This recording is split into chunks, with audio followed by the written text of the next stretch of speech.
지금 이제 조국 장관 후보자 관련해서 대학 입시 하나의 쟁점이 되어 있죠. 문재인 대통령도 대입제도 전반 검토해보라 이런 지시까지 있었고요. 그래서 오늘 대학 또 입시에 대한 우리 국민들의 민심 읽어봅니다. 한국리서치의 김춘석 본부장 또 빅커뮤니케이션의 전민기 팀장 어서 오십시오. 네, 안녕하세요. 안녕하세요. 먼저 김춘석 본부장께서 논란이 되는데 문 대통령이 직접 조국 후보자를 뭐라고 말하진 않았지만 대입제도 전반 재검토라는 식으로 슬쩍 말을 했죠. 그렇습니다. 사실은 지금 그 조국 후보자와 관련해서 여러 의혹들이 있긴 합니다만 가장 지금 국민의 주목을 받고 있는 게 그 딸 입시 관련된 의혹 아니겠습니까? 그러면서 대통령께서 대입제도 전반에도 재검토해봐라. 사실은 이거는 그 조국 후보자 딸의 그 의혹이 개인 일탈이 아니라 제도상의 문제 아니냐 아마 이런 그런 의미로 내포가 돼 있다. 특히 야당은 이제 그런 거냐 하면서 공격하고 있죠. 그러겠죠. 그렇지만 어쨌든 지금 그 뭐 민심에서는 그 국민청원도 한 100여 개 뭐 관련된 대입제도 관련된 청원이 있고요. 그다음에 그 공정성에 대한 결국에 그런 논란들이 지금 많이 지금 있습니다. 특히 뭐 입학사정관제도 또 학생 그 정식 명칭이 뭐예요? 학생부 종합전형 그리고 또 학생부 교과전형 뭐 그 두 가지를 이루죠. 이제 그런 거에 대해서 이거 문제 있다. 뭐 그러면 정시를 늘려야 되느냐, 수시는 안 되는 거냐, 뭐 이런 얘기들이 계속 나오겠군요. 그렇습니다.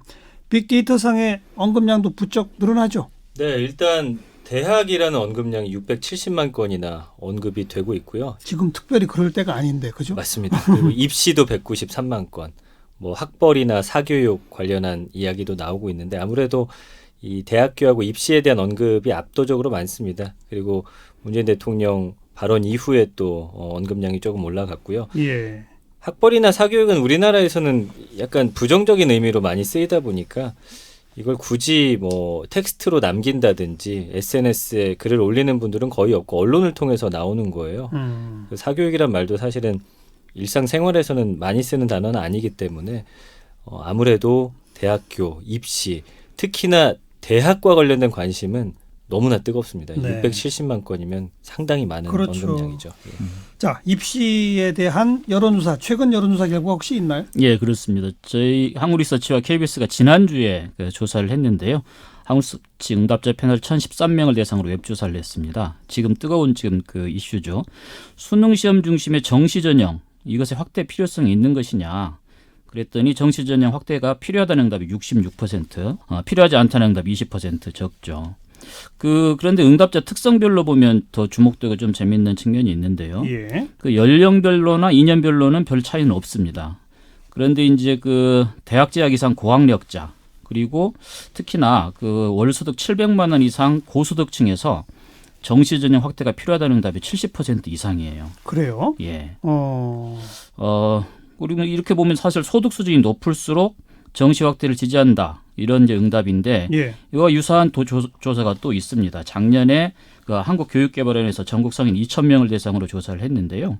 월소득 600만 원 이상 응답자의 38.2% 그리고 400만 원 이상에서 600만 원 미만 응답자 29.7%가 수능을 지지했어요.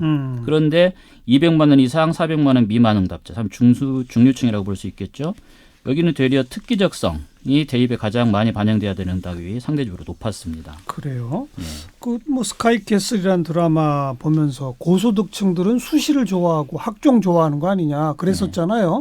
근데 아니네요. 고학력 고소득층은 여론조사 결과상으로는 정시 확대가 필요하다고 응답하네요.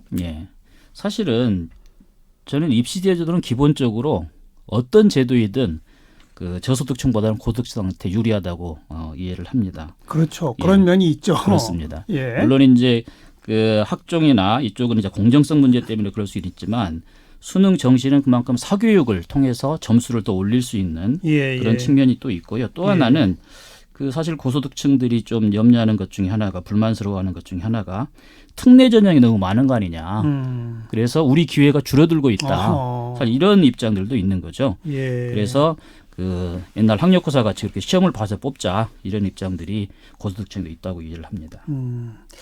빅데이터 상에서 입시라는 키워드에 대한 반응은 어떻게 나와요? 입시 학원과 관련된 언급들이 가장 많습니다. 학원. 이건 뭐 그냥 공유. 정보 찾는 거죠. 그렇죠. 그래서 학원이 33만 건이나 언급되고 있고요. 수시라는 연관어도 한 9만 2천 건으로 연관어 4위에 오를 정도로 예. 사실은 정시라는 단어보다는 수시에 관한 언급이 훨씬 상대적으로 많다라는 게 좀 특이한 거고요. 그다음에 뭐 상담이나 최근에 이제 조국 법무부 장관 후보자 이름도 연관어 7위에 올랐죠. 아하. 예, 뭐 아무래도 이슈들 때문에 그렇고 감성어 긍부정 비율 보면 44대 32.4입니다.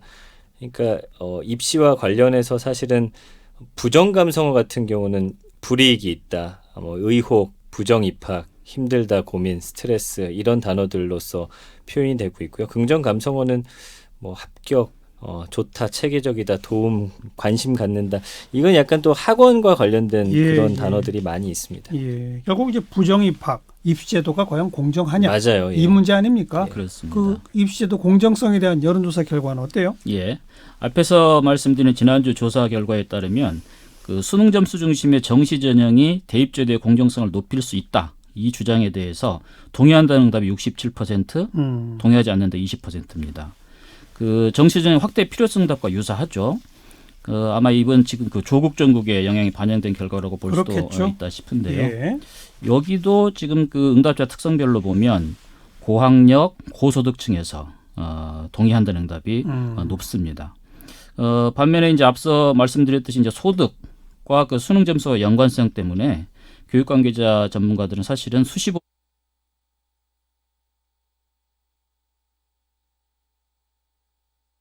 필요한 그런 주제라고 이해를 합니다. 그러니까 바로 이게 정말 풀기 어려운 숙제인 거예요. 예.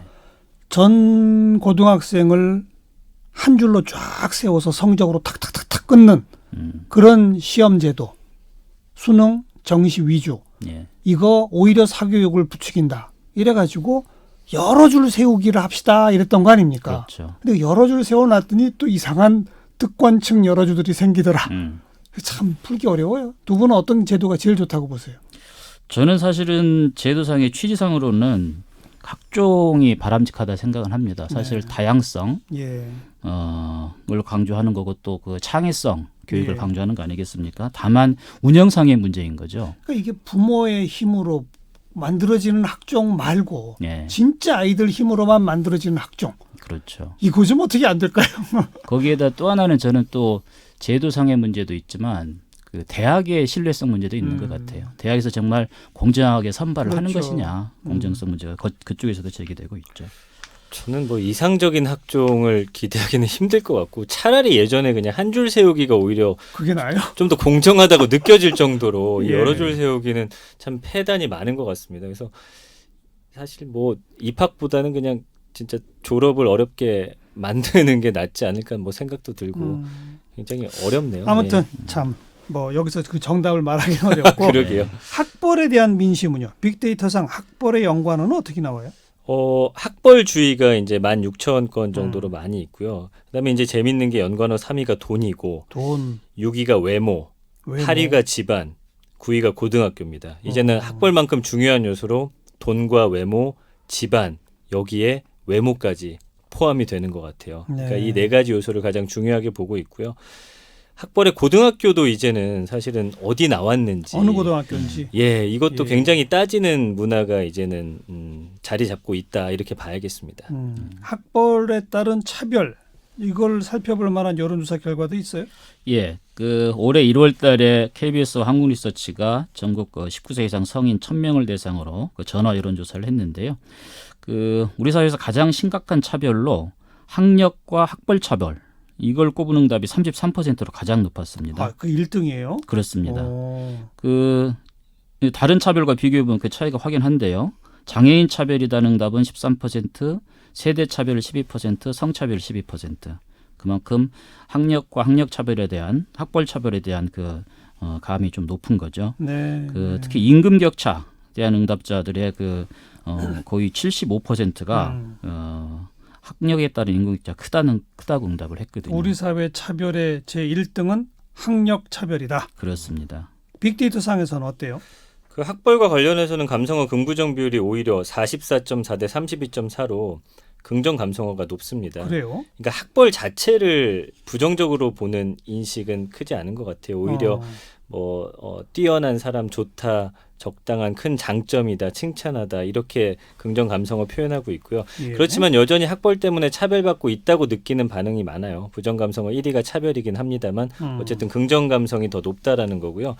성공하기 위해 학벌이 중요하고 큰 장점이라는 반응과 함께 일하는 데 있어서 최근에 이제 많이들 나오고 있는 이야기가 학벌이 그렇게 중요한 것 같지는 않다. 정작 같이 일을 해보니까 예, 그리고 아. 최근에 사실은 젊은 친구들은 어느 학교 나왔냐 이렇게 묻는 문화 자체도 크게 없어요. 실제로 이 일을 얼마나 이 사람이 능력 있게 해내는지가 좀 더 이 사람을 평가하는 데 있어서 중요한 요인으로 예. 평가받고 있어서 오히려 학벌은 좋은데 무능력하고 애매하다라는 평가들도 많은 거 보니까 좀 바람직한 방향으로 서서히 변하고 있는 건 아닌지 좀 긍정적으로 그러니까 평가하고 싶습니다. 대학에 대한 인식도 변한다고 봐야 되죠. 그럴 것 같아요. 대학에 대한 예. 언급 그 빅데이터상의 연관어는 어때요?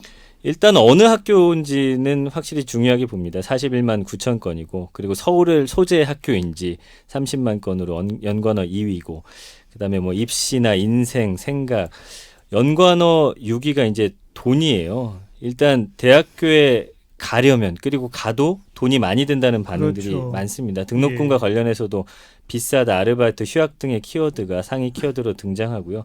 두 번째는 돈이 많고 집안이 좋아야 좋은 대학에 갈 확률이 높다는 반응들이 그렇죠. 그 이후에 많습니다. 예. 집안 좋은 대학, 유학 등의 연관어가 또 상위 순위에 올라오고 있습니다. 근데 또 좋은 대학 간다고 해서 쉽게 취업되는 건 아닌 세상으로 또 변하고 있잖아요. 맞아요. 예. 그렇죠. 사실 뭐 대학 가는 목적이 꼭 취업만은 아니겠습니다만 중요한 현실적 이유죠. 예. 관련된 조사가 아주 큰 조사가 있는데요. 고용노동부하고 한국고용정보원이 매년 그 해에 그 졸업한 그 대학생들 한 18,000명을 대상으로 매년 조사를 하고 있습니다. 그 대졸자 직업이동 경로조사라고 하는데요. 가장 최근 조사 결과가 2016년 그러니까 2015년 8월 졸업자와 2016년 2월 졸업자 대상으로 조사한 건데 예. 확인을 해보니까 고용률, 여기서 말한 고용률은 졸업자 대비 취업자거든요. 네. 73.4%. 그다음에 임금 고용자 중에 정규직이 67.6%. 그다음에 첫 직장을 들어가는 데까지 들어가는 그 시간이 4개월 걸렸습니다. 이렇게 보면 대학 졸업자 중에서 4명 중 1명 이상은 아직 취업을 하지 않거나 못하고 있는 거고요. 예. 그다음에 취업한 임금 근로자 그 10명 중에 3명 이상은 비정규직이라는 이야기죠. 예. 그러다 보니까 대학 진학률 자체가 떨어지고 있죠. 그렇습니다. 그 2008년에 대학 진학률이 83.8%였습니다. 그때까지는 지속적으로 좀 올라갔는데 예. 그 이후로 지속적으로 좀 떨어져요. 그래서 2016년부터는 70% 미만으로 그래서 작년에는 69.7%를 기록을 했습니다. 그렇게 본다면 사실은 고등학교 졸업자가 30% 정도 대학을 못 가고 있다는 거죠. 안 가고 있는 거죠. 그렇습니다. 예. 예, 아직도 이거 높아요. 상당히 대학 높은 진학률. 겁니다. 예, 그렇습니다. 빅데이터 상의 그 대학에 대한 감성어 좀 부정적으로 나타나나요? 그럼에도 불구하고 긍부정비율이 44.9 대 32.1이에요. 아. 비판은 하지만 그래도 내가 나는 좋은 대학에 대학, 간다면 나는 좋은 대학에 대학 가고 싶다. 싶고 아. 우리 자녀라고 한다면 또 좋은 대학에 보내고 보내고 싶은 싶다. 그런 욕구는 강합니다. 예. 그래서 예. 재밌는 거는 욕심은 역시나 부모 굉장히 큰 것으로 이렇게 보여지네요. 예. 근데 좀 상식적으로 봐서 대학을 보통 왜 고등교육이라고 그러잖아요. 네. 근데 한 사회가 존속하는데 이런저런 다양한 영역에서 다양한 일을 하면서 사람들이 살아가잖아요. 고등교육을 받은 사람을 필요로 하는 일이 예. 전체 일의 70%다? 여러분 동의할 수 있으세요? 어렵죠. 어렵습니다. 힘드네요. 예. 사실은 지금 대학 진학률이 아까 말씀하신 대로 너무 높은 게 사실 우리 구조상의 문제인 그러니까요. 것 같아요. 예, 그러니까 사실 조금 더 심하게 말하면 지금 대학을 졸업하는 70% 사람 가운데 한 절반가량은 대학 안 다녀도 되는 일 하고 산다는 얘기예요. 그렇습니다. 이 얼마나 큰 미스매치고 사회적 낭비입니까? 또 하나는 저는 또 심각하게 좀 생각해 봐야 될 것은 그것은 왜 그럼 대학 진학률이 높냐. 예. 대학 진학을 안 하면 우리 사회에서 사람 대접을 제대로 못 받는 거 아니냐. 이 점 아니겠습니까? 예. 사실은 그런 지금 상황들이 많이 있죠. 고졸자의 취업자 중에서는 취업을 했어도 제대로 대우를 못 받고 예. 작업 환경도 정말 어려운 그런 여건들 속에서 그런 그 사회적 그 사건들이 많이 터지고 있죠. 사실 그런 어떤 그 학벌과 무관하게끔 그 일에 따라서 일의 성격에 따라서 사회적으로 대우하는 네. 그런 문화가 정착이 된다면 당연하죠. 이런 제도적인 문제는 또 자연스럽게 해소되지 않을까 싶기도 고등학교만 합니다. 졸업하고 직업 현장에서 열심히 좋은 성과를 내는 사람들에 대한 대접을 계속 잘 해주면 예. 대학 안 가고 고등학교 졸업하고 다들 현장에 나갈 거예요. 그런 면에서는 독일의 저는 마이스터 제도 그러니까요. 굉장히 부러운 어. 제도예요. 예.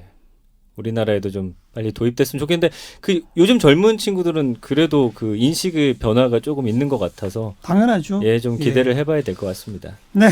대학과 입시에 대한 민심 읽어봤습니다. 한국리서치의 김춘석 본부장, 빅커뮤니케이션의 전민기 팀장 수고하셨어요. 고맙습니다. 감사합니다.